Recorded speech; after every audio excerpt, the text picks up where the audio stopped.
Olá, tudo bem? Sejam bem-vindos a mais um estudo da Palavra de Deus. Já deixe seu like, se inscreva no canal. Nós vamos iniciar agora com uma oração. Feche seus olhos e vamos falar com Deus. Querido Pai, muito obrigado por estarmos aqui mais uma vez para estudar a Tua Palavra. Pedimos a presença do Teu Espírito Santo para nos transmitir a Palavra e traduzir para nós as Escrituras Sagradas. Pedimos em nome de Jesus. Amém. Amém. Já pega uma caneta e um papel e vai anotando as passagens. Porque hoje nós vamos estudar um assunto muito importante. As duas naturezas do homem. Estou aqui com o Josa mais uma vez. E ele vai ler aqui alguns textos para nós, dar início a esse estudo maravilhoso da Palavra de Deus. Abra sua Bíblia aí. Nós vamos abrir a nossa aqui. Josa. Bem, amigos do YouTube, como o meu amigo Lely falou aqui ao lado, nós vamos falar das duas naturezas humanas, ou seja, do homem. Nós vamos estudar esse capítulo e eu queria ler para vocês aqui Eclesiastes, o livro de Eclesiastes, alguma coisa que fala sobre a natureza do homem. E queria dizer para os jovens, as pessoas que são muito assim, pessoas acham que não vai acontecer nada com ele, pessoas que dizem assim, nunca acontece isso comigo, só acontece somente com a família de fulano, a família de cicrano, nunca acontece comigo. E eu vou mostrar para vocês aqui que Deus também não impede, porque nós temos o livre-arbítrio para escolher o que a gente quer nessa vida, seja de bom, seja de mal. Deus não impede a gente seguir. Então eu vou ler aqui Eclesiastes, no capítulo 11 e o verso 9, e vocês vão ver aqui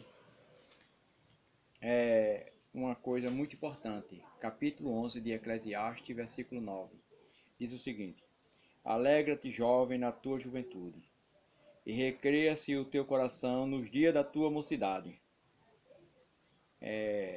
Anda pelo caminho do teu coração e pela vista dos teus olhos, mas sabe que por todas estas coisas te trará Deus a juízo.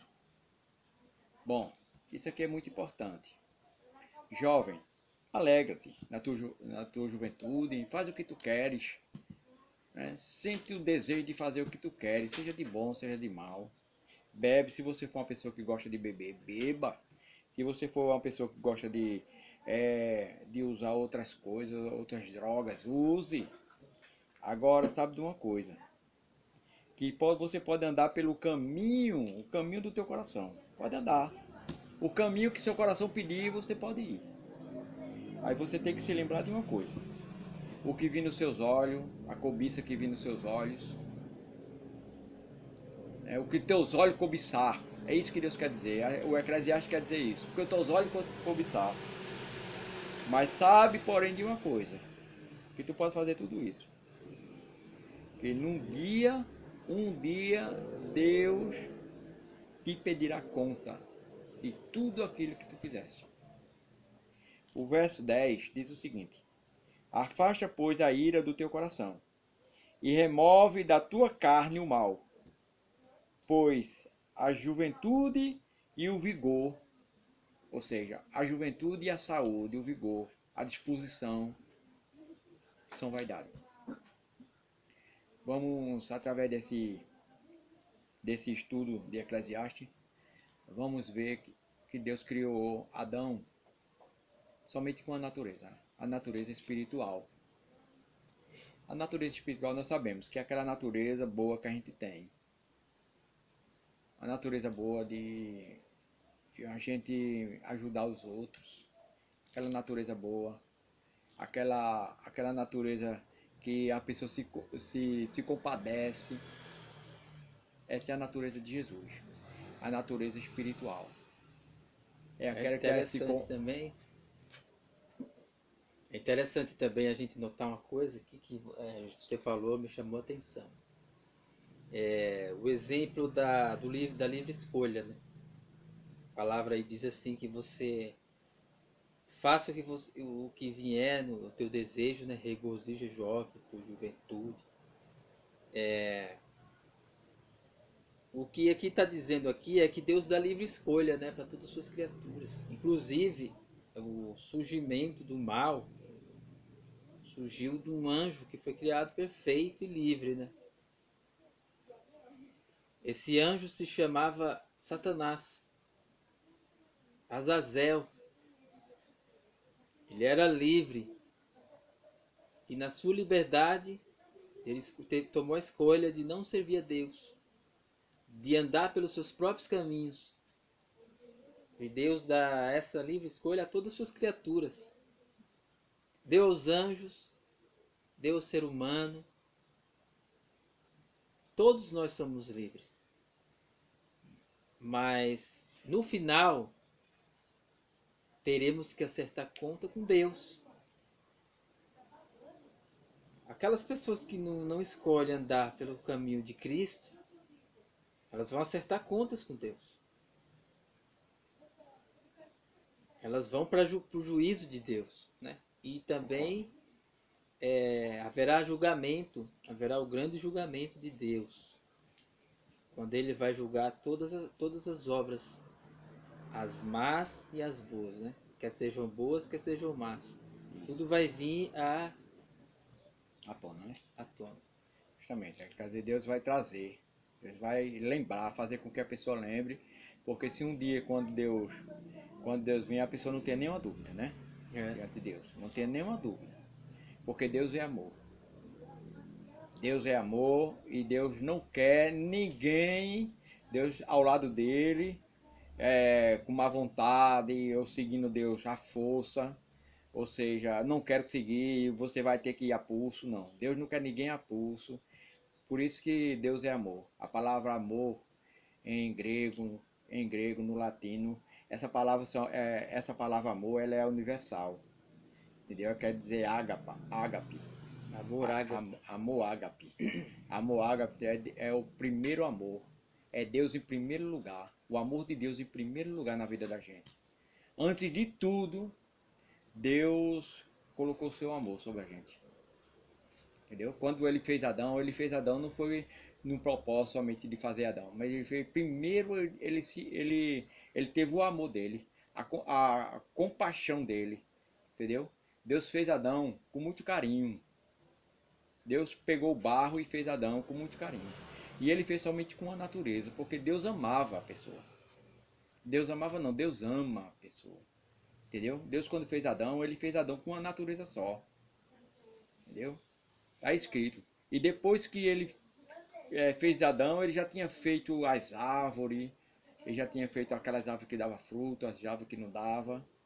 Ele já tinha feito os animais, ele já tinha feito a água já estava na terra, o jardim do Éden já estava pronto. E Deus colocou ali no jardim do Éden uma prova. Uma prova que hoje ele bota a prova para saber da convicção do homem. Deus quer a convicção de que o homem, de que lado ele deve estar.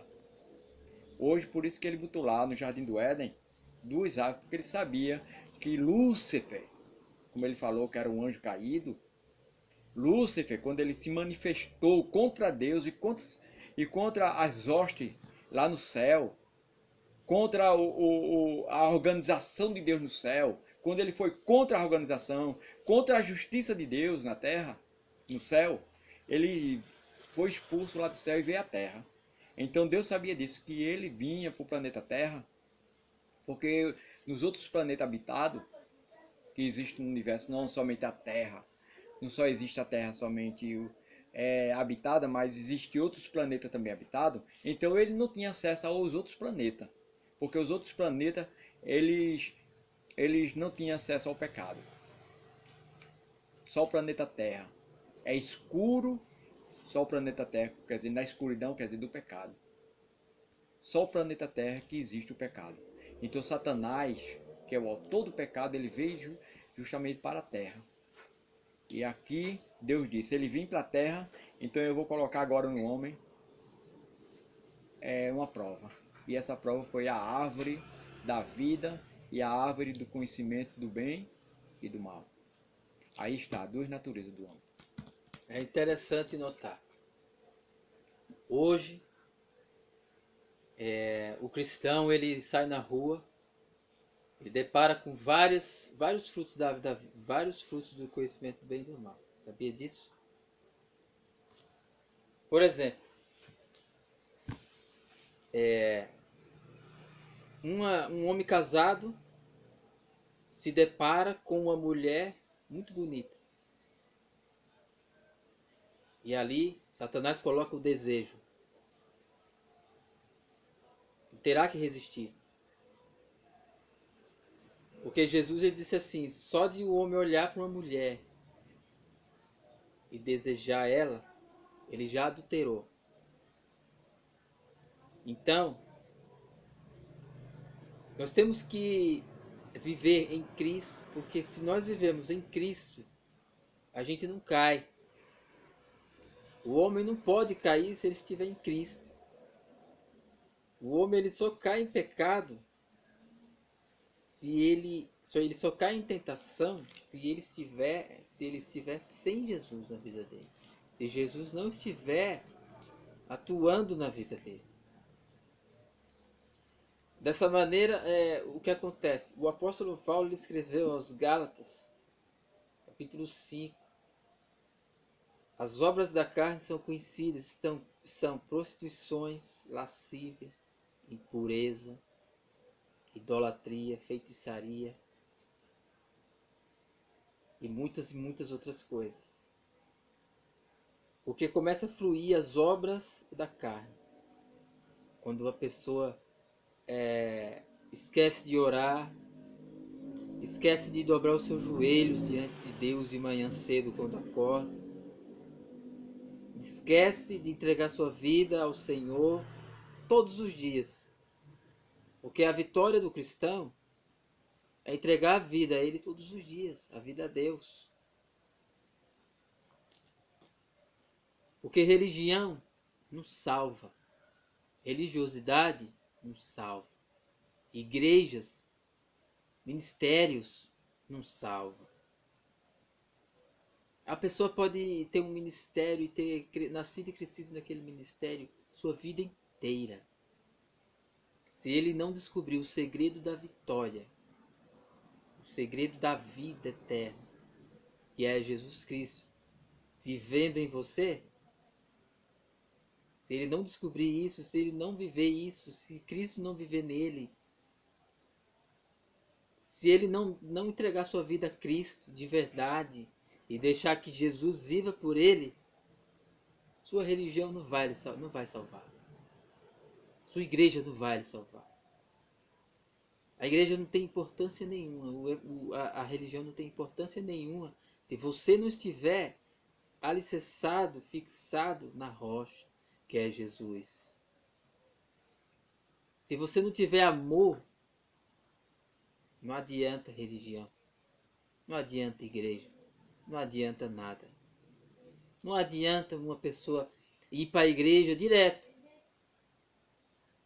sábado, domingo, quartas-feiras, terças-feiras, tem igreja que tem culto todos os dias. Aí na igreja ele tá bonitinho, ele canta, ele louva, ele ora, ele fala em línguas. Mas quando ele chega lá fora, ele encontra um mendigo que precisa dele, ele vira as costas. Não adianta. Aí a família precisa dele, ele vira as costas. Ele tem carro e não passeia com a sua família. Ele prefere os outros de fora. Não adianta. E muitas vezes a pessoa vai para a igreja, mas a sua mente, o seu coração também está cheio de coisa. Está com as dívidas de casa, está com os problemas com os filhos, está com problema com a esposa, se for homem. No caso, se for mulher, está com problema com o esposo, com os filhos em casa. A cabeça vai cheia de coisa, cheia de problema. E ela vai para a igreja e muitas vezes fica ali, mas é mesmo que não tá na igreja por estar, porque é um compromisso, Não, eu tenho aquele compromisso no sábado, no domingo, numa quarta-feira, ou culto todo dia. Não, culto de oração. Eu tenho aquele compromisso. Ele vai para a igreja somente pelo compromisso que tem. Muitas outras pessoas dizem assim, eu não tenho nada que fazer em casa, eu vou para a igreja. Entendeu? Aí vai para a igreja com cheio de problema em casa, aí não escuta a palavra de Deus. Aí a Bíblia, a pregação do pastor, muitas vezes não faz efeito na vida dele, e ele sai pior do que entrou. Entendeu? Isso é que acontece. Por quê? Porque o diabo quer isso. Eu queria dizer uma coisa a vocês. Vocês que são religiosos, somente aqueles que vão para a igreja. Eu não quero falar das outras pessoas agora. Essa mensagem que eu vou falar vai incluir a humanidade inteira. A humanidade inteira. Mas eu quero falar somente de povo religioso. Povo que vai para a igreja. Seja católico, seja crente, seja o que for. De qualquer igreja. Espírita. Seja de qualquer religião. Eu quero dizer, se você for aquela pessoa que é compromissado com Deus, você sabe onde é que o diabo está? Dentro da igreja. Você sabia que o diabo está no último banco de trás? Sabe por quê? Porque quando as pessoas se sentam no último banco de trás, é ali que as conversas, o converseiro e tal. O Espírito Santo não trabalha, quem fica atrás. De meia banca para trás, o Espírito Santo não trabalha ali, porque ele sabe que o diabo também está ali para tentar. A tentar principalmente porque ele sabe, ele não conhece a nossa mente, o que está dentro da nossa mente. Ele não sabe nada do que se passa na nossa mente, a não ser a nossa boca quando fala, mas ele é um psicólogo. Satanás é o maior psicólogo do mundo, do mundo atual hoje. Não tem um ser mais psicólogo do que Satanás na área do mal. Na área do mal, não tem um homem maior do que Satanás de psicologia. Ao você olhar, sua visão, ele sabe o que você está pensando. Os seus olhos, ele já sabe o que você está pensando. Ele sabe da sua fraqueza, por causa dos seus olhos e por causa da sua boca. Então Satanás sabe ali. Quando ele sabe a sua fraqueza, em que a sua mais frágil natureza, ele sabe. E ele vai tentar naquilo que você é fraco. Ele vai tentar naquilo que você é fraco. Se você não tiver com Jesus, se você não tiver não for uma pessoa espiritual, se você não for uma pessoa que esteja de joelho, você pode cair. Mas uma coisa também, né? Você falou uma coisa que me chamou a atenção. Nas igrejas, o problema das igrejas é que toda igreja ela começa santa, tá?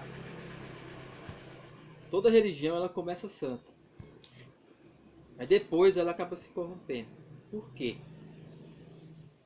Como é que a igreja ela começa a se corromper? Como é que um sistema religioso, aonde se começa a se corromper? Um ministério. Começa a se corromper primeiro na doutrina. Na doutrina, no ensinamento. Começa a se corromper aí.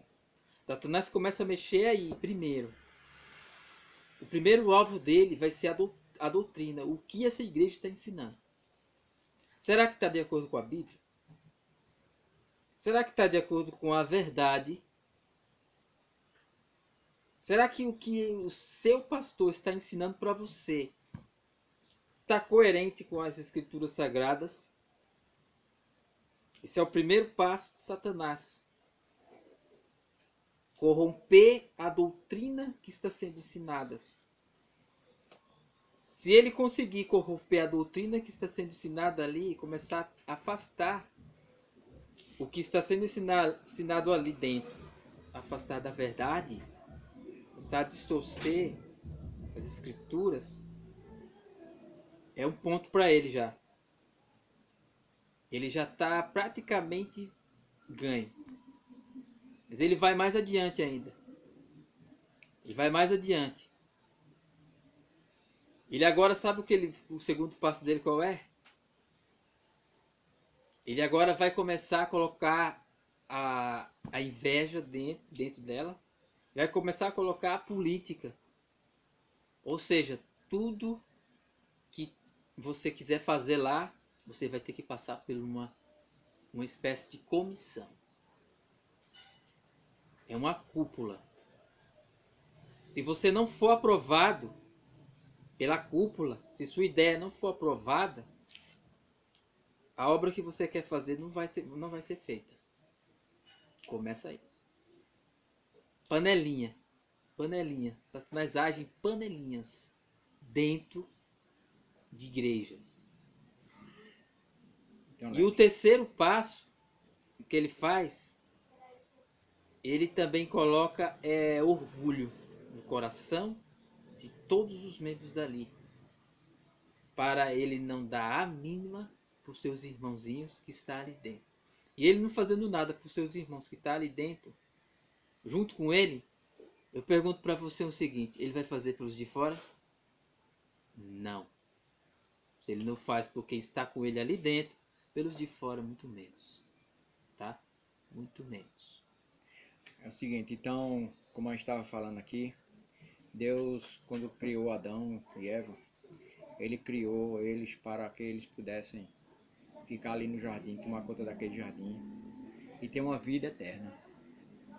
Esse foi o propósito de Deus, a construção da terra e tudo que nela há foi um propósito eterno, não foi um propósito de meio tempo não. O propósito de Deus foi para o homem viver eternamente como outros planetas. Entendeu? Aí Deus disse aqui, ó. O Senhor Deus tomou o homem e o pôs no jardim do Éden para o lavrar e o guardar.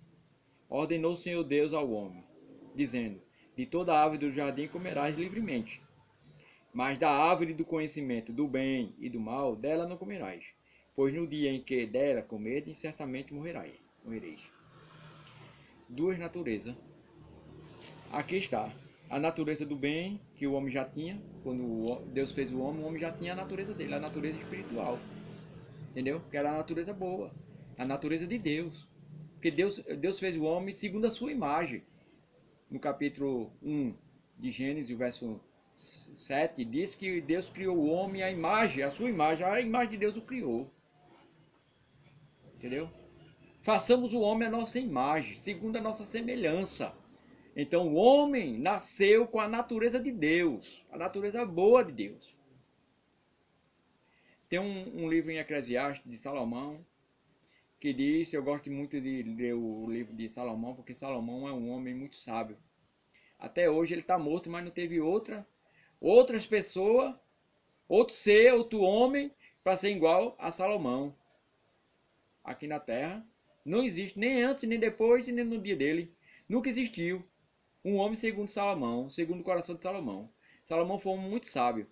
E ele disse, o homem foi feito perfeito, mas nasceu nele, ele diz, o homem nasceu perfeito, mas nele nasceu a astúcia. Você sabe o que é astúcia? A astúcia vem de um animal. Vem de um animal. E esse animal era muito... Satanás ele usou esse animal justamente porque sabia que era o animal mais astuto do planeta. Era o animal mais astuto do planeta, era esse animal. A serpente. Exatamente. E outra coisa interessante também, que lá no Jardim do Éden, Deus disse assim, certamente morrerás.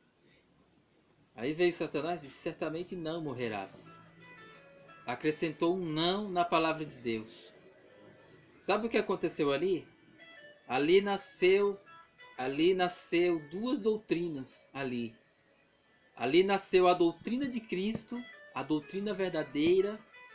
Quando Deus falou, não coma do fruto dessa árvore, porque se você comer, certamente morrerás. Seus olhos vão se abrir, serão conhecedores do bem e do mal, mas vai vir dores, vai vir muitas coisas ruins.